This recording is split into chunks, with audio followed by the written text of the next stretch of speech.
Assalamualaikum, salam literasi. Butuh buku pada kesempatan kali ini. Saya berteman satu buku cukup populer nih, buku Mindset karya Carol S. Dweck, PhD ya. Ini buku laris, bahkan kalau di sini ada tulisannya terjual 2 juta eksemplar. Dengan kata pengantar ada dari Renal Kasali ya. Buku terbitan pertama sih kayaknya 2008, copyrightnya 2006, tapi masuk Indonesia itu cetakan pertama 2016, jadi sekitar 10 tahun di luar terus diterjemahkan masuk Indonesia. Nah, ini udah cetakan kesekian dengan versi terjemahannya. Seperti biasa, butuh buku bukan review buku secara serius, bukan bedah buku secara akademis gitu ya. Kita ngobrol aja antara hubungan saya yang pikirkan dan apa yang saya rasakan setelah saya berinteraksi dengan buku ini. Oke, latar belakang dulu. Saya kenal buku ini sebenarnya pertama malah justru dari ibu saya. Ibu saya itu nenek-nenek yang udah 80-an tahun, kelahiran 41, berarti udah lebih dari 80 tahun. Namun memang menarik, waktu pandemi kemarin itu beliau minta beli online buku ini. Saya kaget juga beli buku ini. Jadi beli buku online, terus katanya ini buku ini cocok buat anak cucu kayak gitu. Jadi saya di pandemi sudah ketemu buku ini di kampung. Kebetulan saya penempatan sedang di Temanggung, jadi saya berinteraksi pertama itu justru di saat pandemi itu dengan buku ini. Oke, itu yang pertama. Yang kedua,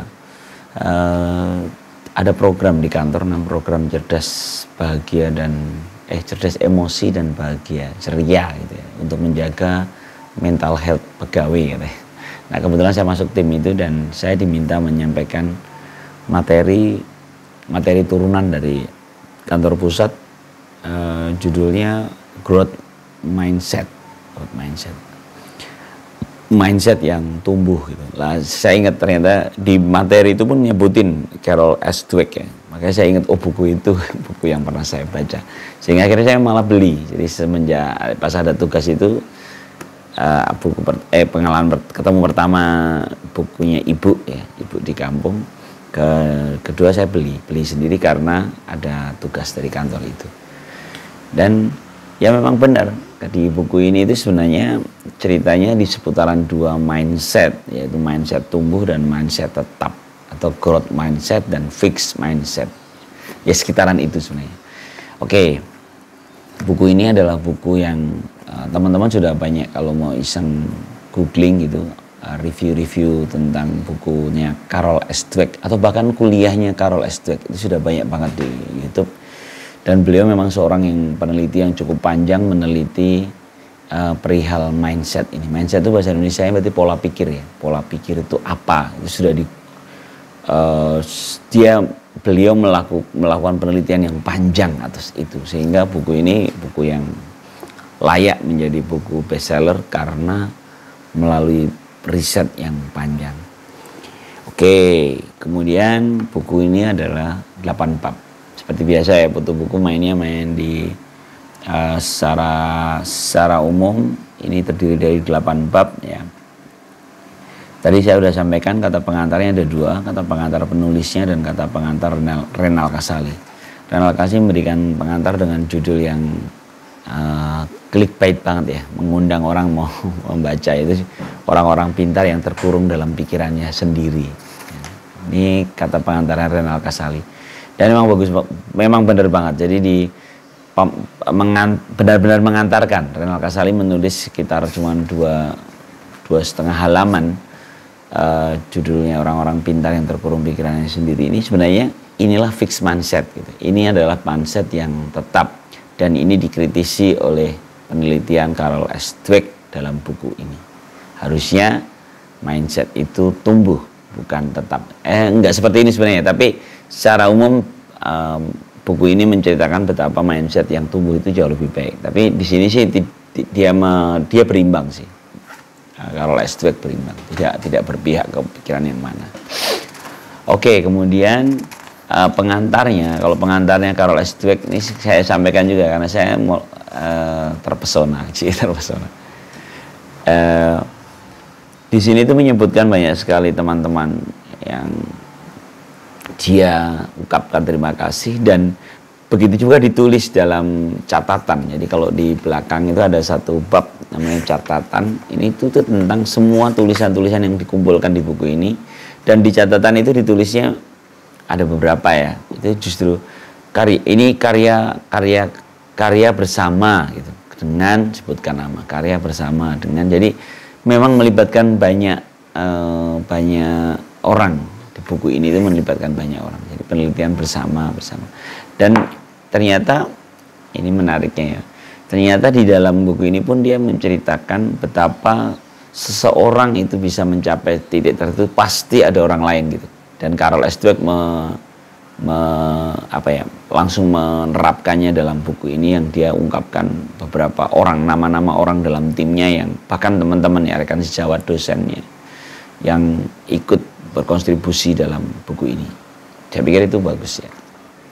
Oke, 8 bab tadi ya. 8 bab tadi, bab pertama tadi kata pengantar udah 2 dari Renal Kasali dan penulis. Lalu 8 bab itu yang pertama adalah jenis-jenis mindset. Nah, di jenis-jenis mindset inilah sudah mulai dibuka tadi, tumbuh dan tetap, mindset yang tumbuh dan mindset yang tetap ya, disampaikan oleh Carol S. dari bab 1 udah disampaikan.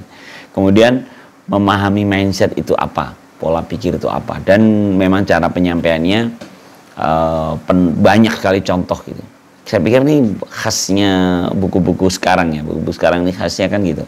Satu teori lalu contoh, banyak sekali penelitiannya. Dan ini makanya teman-teman silakan, saya sangat menikmati. Jadi buku ini termasuk yang lama ya. Saya sudah pengen banget mau nyampein, tapi ntar dulu lah karena memang sudah banyak asupan dari macam-macam. Jadi baru sempat sekarang ya. Jadi seru. Contoh-contohnya seru. Kemudian yang ketiga adalah kebenaran tentang kemampuan dan pencapaian. Nah, izin saya, ini versi Putu aja sebenarnya. Bisa jadi saya salah memetakannya. Kalau saya nangkep bab 3, 4 dan bab 3, 4, 5 dan 6. Bab 6 itu tuh justru tentang cara pandang mindset tumbuh dan mindset tetap tadi dalam empat hal gitu.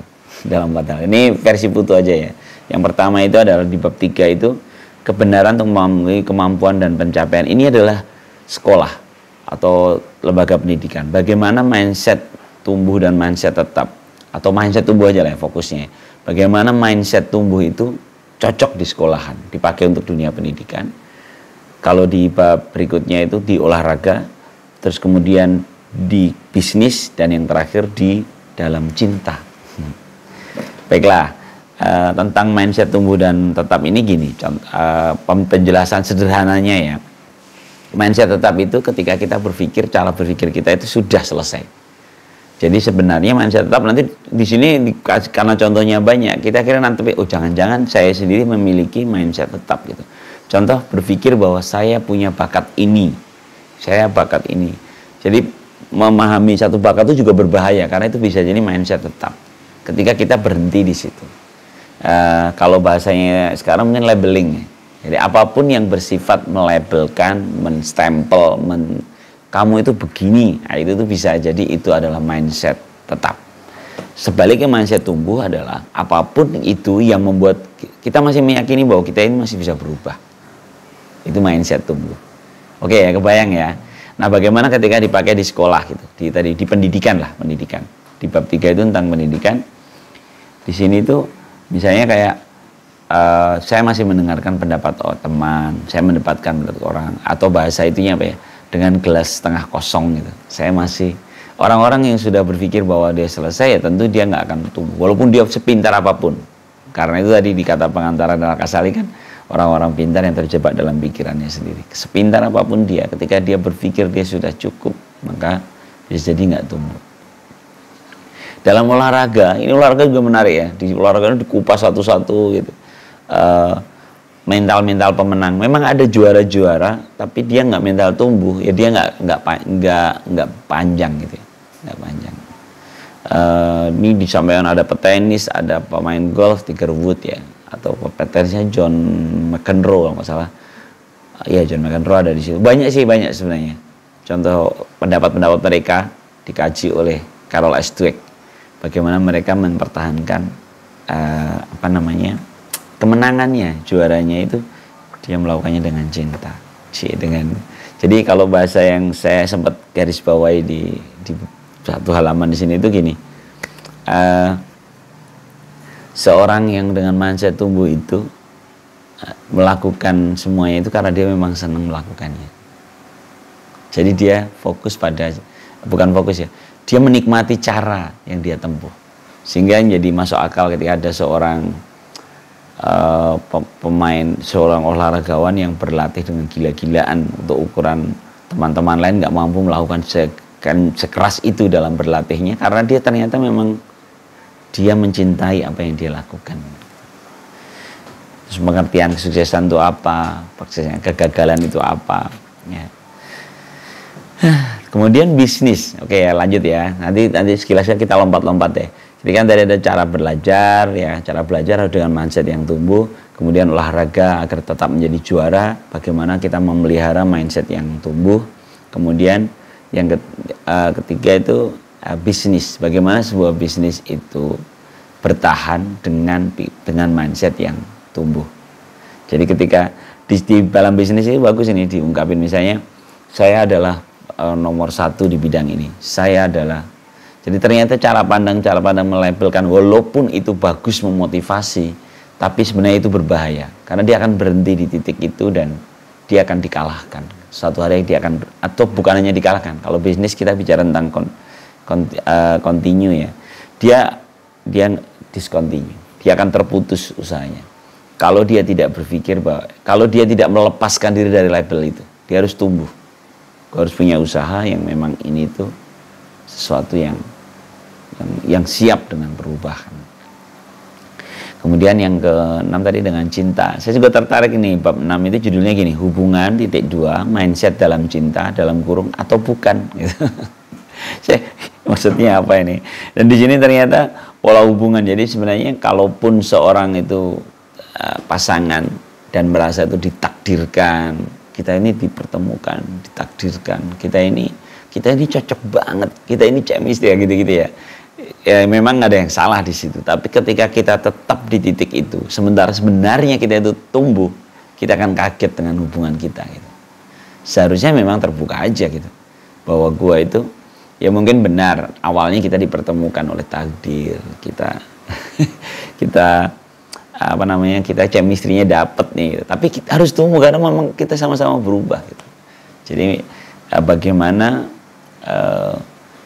tetap menjaga itu ya. Di sini ada judulnya bagus-bagus ya, ada sampai siapa yang terhebat, siapa yang lebih, siapa yang, kan kata-kata siapa yang lebih atas pasangan itu kan berbahaya kan, sampai dengan akhirnya nanti salah siapa kan muncul kan. Bahkan ada satu judul tuh gini, menganggap pasangan sebagai musuh gitu. Jadi secara tidak langsung ternyata kita menganggap pasangan itu seperti lawan dalam tanding kita, sehingga kita kayak nunggu-nunggu dia salah dan kalah gitu. Dan itu sering terjadi, di sini diingatkan. Bahkan ada satu bab khusus yang cerita tentang perundungan. Perundung itu berarti apa? Kalau bahasa anak sekarang apa ya? Bullying ya. Bagaimana atas bully itu nanti tindak balas dendam. Ya, kalau seperti itu ya akhirnya putar balik. Itu dicolek juga oleh Carol S. Dweck dalam bab terkait cinta tadi. Oke, lanjut ya, bab 7. Bab 7 ini sebenarnya justru tentang dari manakah gitu. Orang tua, guru, dan pelatih, dari mana datangnya mindset. Jadi kan tadi cerita ada pendidikan kan. Jadi orang tua, guru, atau pelatih itu sama-sama kira-kira dari mana mindset itu datang. Ya memang ini diceritakan pola penyampaian, misalnya kayak pesan-pesan atau ujung-ujungnya nih jawabannya lah, ujung-ujungnya itu kan ternyata dari mereka sendiri, dari yang bersangkutan. Kalau bahasa kerennya itu gini, di bab buku ini ya, di bab ini itu ada sebutin orang dengan mindset tetap atas nasihat itu mereka merasa dihakimi, sementara dengan mindset tumbuh mereka akan merasa mereka dibantu. Menarik ya, ini kan saya pikir sudah membedakan itu. Jadi kalau salah mengambil mulai dari mana, mindset itu lahir dari mana gitu. Ketika ada masukan itu mesti kita berpikir bahwa dijudge ini, dihakimin, gue dihakimin. Sementara bagi mindset tumbuh justru masukan, nasihat atau evaluasi dari pihak eksternal itu bagian dari bantuan orang lain atas kita. Oke ya. Lalu bab 8. 8 adalah menurut saya ini kayak closing yang indah dari seorang Carol S. Dweck ya. Mindset, mengubah mindset sebagai lokakarya. Saya sampai meyakinkan pengertian lokakarya yang dimaksud penulis ini apa gitu. Kan lokakarya itu kan seperti apa? Seperti kumpulan orang-orang yang berdiskusi atau perbincangan ilmiah gitu kan lokakarya itu. Atau workshop gitu, workshop atas sesuatu gitu. Nah, Carol S. Dweck ini kayak menarik gitu. Ayo jadikan mengubah mindset ini menjadi sebuah lokakarya. Jadi kumpul, bahas. Karena memang ini ya, ini sebenarnya nggak ada di buku ini, tapi saya jadi kepikiran ke satu kalimat yang kalau kau ingin mengubah cara mikro maka ubahlah perilaku, tapi kalau kau ingin mengubah cara makro maka ubahlah mindset, pola pikir. Jadi memang kalau ini jadi sebuah lokakarya dibahas secara ilmiah bersama-sama oleh para ahli dari berbagai macam disiplin ilmu, maka mengubah mindset ini menjadi sebuah gebrakan yang menarik. Tepatlah ketika di kata pengantarnya Renal Kasali, dia menuliskan di penutupnya kata pengantarnya dia itu, selamat membaca dan bersiaplah untuk membuka pintu-pintu perubahan. Jadi buku ini buku yang memantik kita untuk terus tumbuh dan berubah. Demikian ya. Banyak sekali sebenarnya poin-poinnya. Saya sebenarnya menuliskan beberapa dengan catatan pensil di sini, tapi ternyata nggak sempat saya sampaikan. Nggak apa-apa lah ya. Itu jadikan memantik teman-teman lah. Kalau mau dapat banyak, memang mendingan baca buku ini. Mengubah pola berpikir untuk perubahan besar dalam hidup Anda. Mindset, Carol S. Dweck. Ya, terima kasih. Selamat membaca. Salam literasi. Assalamualaikum warahmatullahi wabarakatuh.